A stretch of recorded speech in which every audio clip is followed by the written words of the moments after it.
కూడా ఎవరైనా చేస్తున్నారా, లేకపోతే వెనకాలండి ఎవరైనా నడిపించడం జరుగుతుందా? వెనకాలండి నడిపించేది ఈ విష్ణునే. వెనకాలండి నడిపించేది ఈ విష్ణునే. ఎందుకంటే వాళ్ళకు ఆర్థికంగా లేదు, ఉండడానికి ఇల్లు లేదు. వాళ్ళు అదే ఆలోచిస్తున్నారు. ఏంటి, వాళ్ళు ఉండడానికి ఇల్లు లేదు, బయటికి పోతే బతకలేరు. ఎందుకంటే వాళ్ళ నాన్నకు ఆరోగ్య సమస్య ఉంది, వాళ్ళ అమ్మన కష్టపడలేదు. ఉన్న ఒక అన్నయ్య ఇగో ఇలా ఇలా ఎవరైనా మ్యానిపులేట్ చేస్తే వాళ్ళతో తిరుగుతాడు. ఏంది, రెంట్ కట్టకుండా ఉన్నారు కాబట్టి అలా ఆలోచిస్తున్నారు అంతే. అందుకే ఈ పిల్ల బయటకు వచ్చి నేనన్నా సాధన నేర్చుకొని ఏదో ఒకటి నా తరపున నేను ఇలాగనైనా నా జీవితం అన్న బాగుపడుతుంది, నేను చదువుకుంటూనే బాగుపడతాను అమ్మ అంటే, అమ్మ నువ్వు చదువుకుంటూ బాగుపడతాను, నీ చదువు నేను ఎక్కడ ఆపను, ఎంత అమ్మ ఫీజులు కట్టినావా అని నేనే అడిగాను. కట్టలేదమ్మా అంటే నేను పోయి స్వయంగా నేను కట్టించాను ఫీజు. ఫస్ట్ పోయి ఫీజు కట్టు, నీ ఎగ్జామ్స్ రాయి, నువ్వు సాధన చెయ్యి, ఎగ్జామ్స్ రాయి అని చెప్పాను. మీరు ఒక మాట అనడం జరిగింది, అంటే తనకి ఎగ్జామ్ ఫీజు మీరు కట్టారు అంటే అంత ఉదార స్వభావం కలిగిన మీరు అనే మాట మాట్లాడుకున్న నేపథ్యంలో తను వచ్చేస్తోంది, చదువులు వదిలేసి వచ్చేస్తుంది అనుకున్నప్పుడు తనకి ఏం చెప్పారా, లేకపోతే మీ మాట వినలేదా, లేకపోతే మాట వినాల్సిన పరిస్థితి అక్కడ అంత లేకపోయిందా? ఎక్కడ, గుజరాత్లో ఆ అమ్మాయి నేను ఒకటే నాన్న, నేను ఎప్పుడైతే నా మీద కొందరు మంది ట్రోలింగ్ చేసి ఆడపిల్లని కాపాడాలి అని కొంతమంది ప్రజలు కూడా అనడం జరిగింది, హిందూ సంఘాలు కూడా అనడం జరిగింది అన్నారు కదా, అది మేము ఎవ్రీడే వాచ్ చేస్తున్నాం కదా. నేను అక్కడ ఏమనుకున్నా అంటే, సరే వాళ్ళ సొంతాన్ని వచ్చింది కదా పంపిస్తాను, వెళ్ళి అక్కడన్నా ఆనందంగా ఉండాలి, ఎక్కడున్నా సరే ఆమె బతుకు ఆనందంగా ఉండాలి, ఆమె జీవితాన్ని అందమైన జీవితంగా ఎంచుకోవాలని వాళ్ళ సొంతాన్న వచ్చిండు కాబట్టి నేను పంపించాను. ఓకేనా, నేను అక్కడ నేను పోరాడచ్చు, నేను దాడి చేయొచ్చు. ఎందుకు దాడి చేయలేదంటే, దాడి చేయడం గొప్ప కాదు, అంత శక్తి ఉంది, నేను ఏమైనా చేయగలిగే అంత ఉంది. ఒకప్పుడు చూసిన అగోరి ఇప్పుడు శాంతంగా ఉందంటే దానికి పెద్ద ప్రణాళిక ఉంది నాకు. ఇప్పుడు నేను వచ్చే ఫోర్స్తో ఎవరు పోతారు కూడా. ఎందుకంటే నేను ఉజ్జయిన్లో అన్ని పూజలు చేసుకున్నాను, ఇప్పుడు కాశీలో ఇది 3వ రోజు. నేను ఎవరిని ఊరుకునే ప్రసక్తే లేదు. ధర్మం గురించి, ఆడపిల్లల గురించి, గో సంరక్షణ గురించి చాలా ఘోరంగా వస్తున్నాను. నా నుండి ఎవరూ కాపాడలేకపోతారు, అంత పోరాటం చేయబోతున్నాను, చూపిస్తాను. మొన్నటిదాకా అన్నారు కదా, ఇప్పుడు ఎక్కడికి పోయింది ధర్మం అంటే, ఇప్పుడు ధర్మ పోరాటం ఏడికి పోయింది అదే అన్నారు కదా. నా ప్రణాళికలో నేనున్నాను, నా శక్తి పెంచుకోవడానికి నేను వచ్చాను, ఎలాగుండాలో అలాగో నేను వచ్చాను. ఊరికే రాలేదు, ఊరికే తిరగట్లేదు, ఎక్కడనో లేను. నేను ఎక్కడైతే ఉండాలని అక్కడనే ఉన్నాను.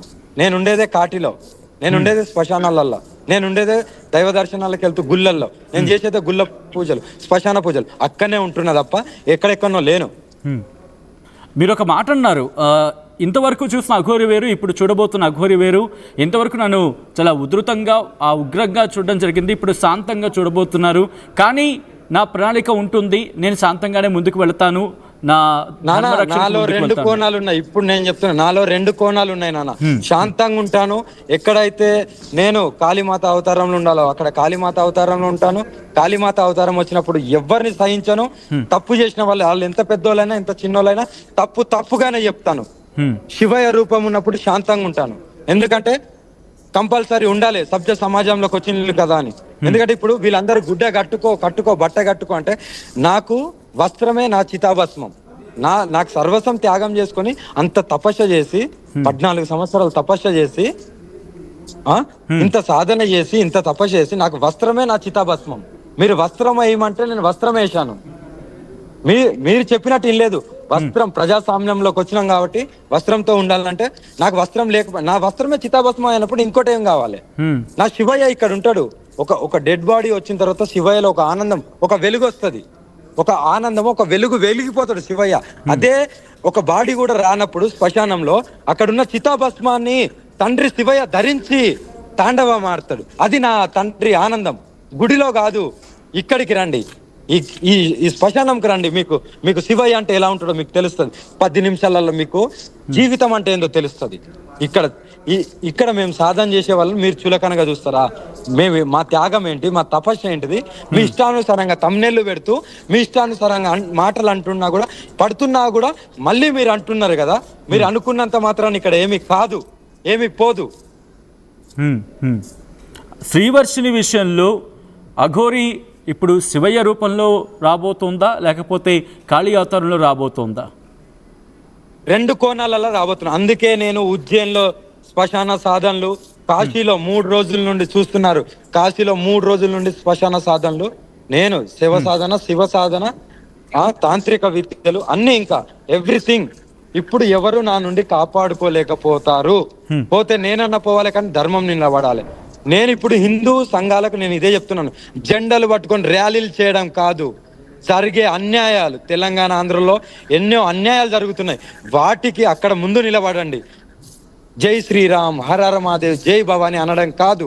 అక్కడ నువ్వు నిలబడ్డప్పుడే నీ ధర్మం నిలబడుతుంది. లేదంటే మరో బంగ్లాదేశ్ లో జరిగినట్టు మరో ఇక్కడ మన ఇండియాలో జరగబోతుంది. కంపల్సరీ కాపాడుకోవాల్సిన, ఇండియాని కాపాడుకోవాల్సిన బాధ్యత మనకుంది.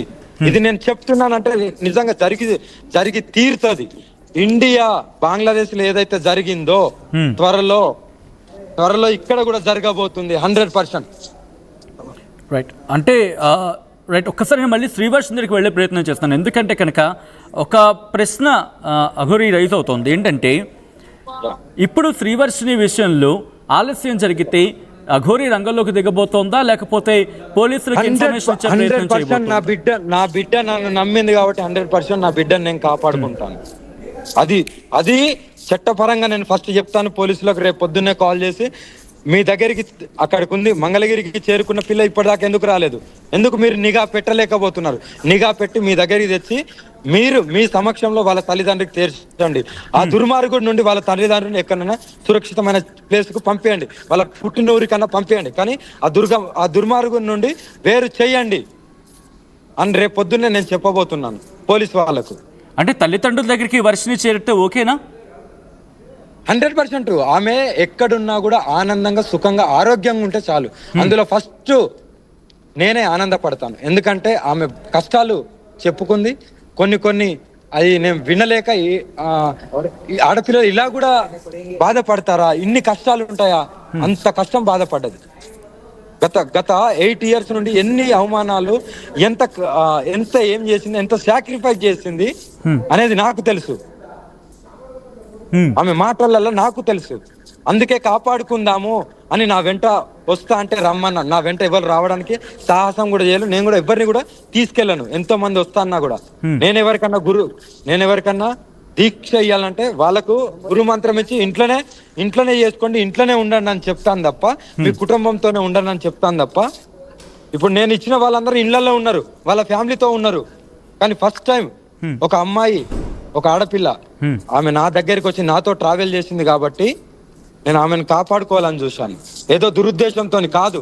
కానీ ప్రజలు, హిందువులు కూడా అలా ఆలోచించారంటే అర్థం చేసుకోవాల్సింది ఇక్కడ హిందువులే.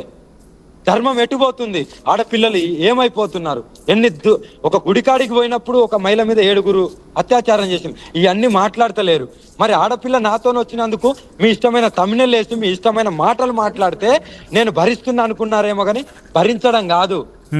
నేను ఒక సాధన గురించి ఆడపిల్లతో వచ్చినప్పుడే నేను శివయ్యకు నేను మాట ఇచ్చా, 12 జ్యోతిర్లింగాలు దర్శనం చేసుకొని నా సాధనలు చేసుకొని నేను అప్పుడు రిటర్న్ వెళ్తానని. అదే ప్రయాణంలో నేను ఉన్నాను. అది చేసుకున్న తర్వాత నేను రిటర్న్ అవుతాను. ఇంకో 10 days పడుతుంది రావడానికి. కానీ ఇక్కడ ఒక అన్యమతస్థులు, ఇది ఇప్పటికైనా హిందువులు మేలుకోవాలి. ఒక అన్యమతస్థులు శ్రీరాముని తిట్టినా, సీతమ్మని తిట్టినా, శివయ్యని తిట్టినా, ఆంజనేయ స్వామిని తిట్టినా సరే అక్కడ స్పందించకుండా అఘోరి అమ్మ ఇది చేసింది అది చేసింది అని ఎలా అంటున్నారు? ఎందుకు స్పందిస్తలే, ఎందుకు పోరాడతలేరు రోడ్ల మీదకి వచ్చి? వాళ్లకు ఏమన్నా అయితే వాళ్ళ 1000 మంది వస్తున్నారు, మీరు అంతా ఒకటిగా ఎందుకు పోరాడలేకపోతున్నారు?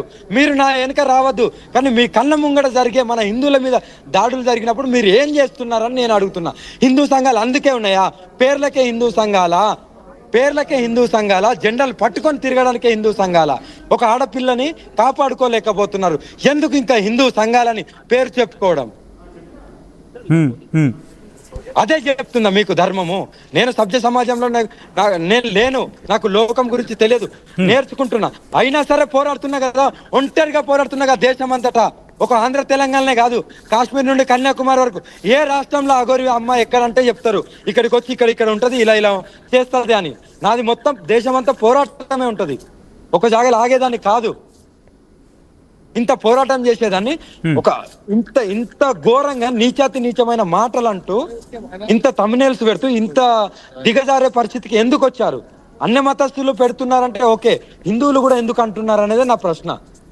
ఏదైనా ఆశించి వచ్చానా? ఏదైనా అమ్మాయిలను లొంగ తీసుకోవడానికి వచ్చాను? మీరు అన్నారు కదా అమ్మాయిలను లొంగ తీసుకుంటుందని, చూపిస్తాను. అరే సర్వస్వం కోల్పోయి అంగమే కోల్పోయిన దానికి అమ్మాయిలను ఎలా లొంగ తీసుకుంటా? ఏం వాడుకుంటది? నేను మరి రాజకీయ నాయకుడినా, లేకుంటే ఏదన్నా పదవి గురించి ఆశించడానికి, లేకుంటే నేనేమన్నా